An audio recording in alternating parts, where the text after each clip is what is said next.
हामीमध्ये धेरैजना भित्रभित्र मरिरहेका हुन्छौँ र हाम्रो आयु बिस्तारै बिस्तारै कम हुँदै गएको छ र त्यो हामीलाई हेक्का छैन। किनभने हामीलाई कुनै लक्षण पनि देखिएको छैन र हामी डाक्टरसँग चेक गराउनलाई हिचकिचाउँछौँ र केही नभइकन अस्पताल जाने हुँदैन भन्ने त्यो सोच राखिरहेका छौँ। तर हामीमध्ये धेरैजनालाई चाहिँ उच्च रक्तचाप अथवा हाई ब्लड प्रेसर पहिलेदेखि वर्षौँदेखि भइरहेको हुनसक्छ, तर न त त्यसले कुनै लक्षण देखाएको छ, न त त्यसले कुनै हामीलाई गाह्रो बनाइरहेको छ। हामीलाई टाउको दुखेको छ, न हाम्रो आँखा धमिलो भएको छ, कुनै पनि लक्षण देखिएको छैन, तर हामीलाई भित्रभित्र उच्च रक्तचाप भएको हुनसक्छ, हाई ब्लड प्रेसर भएको हुनसक्छ।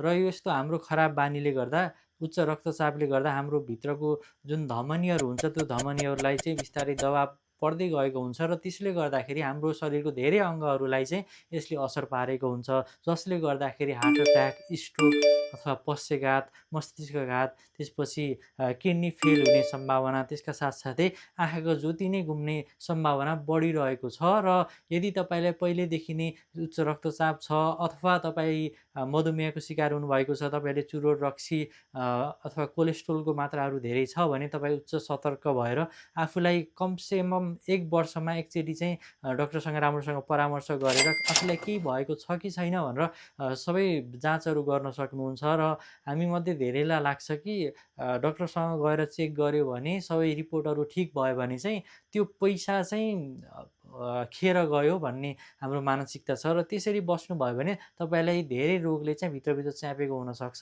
र यो भिडियो तपाईँहरूले आफ्नो नजिकको साथीभाइ इष्टमित्र सबैजनालाई पठाउनु होला र आफूले कमसेकम पनि 6 महिना 1 वर्षमा चाहिँ ब्लड प्रेसर मात्रै भए पनि नाप्नुभयो भने तपाईँ धेरै ठुलो क्षतिबाट चाहिँ बच्न सक्नुहुन्छ। र यस्तै जानकारीमूलक भिडियोको लागि डाक्टर पवन भुषाललाई लाइक, सेयर, सब्सक्राइब, फलो पनि गर्न सक्नुहुन्छ।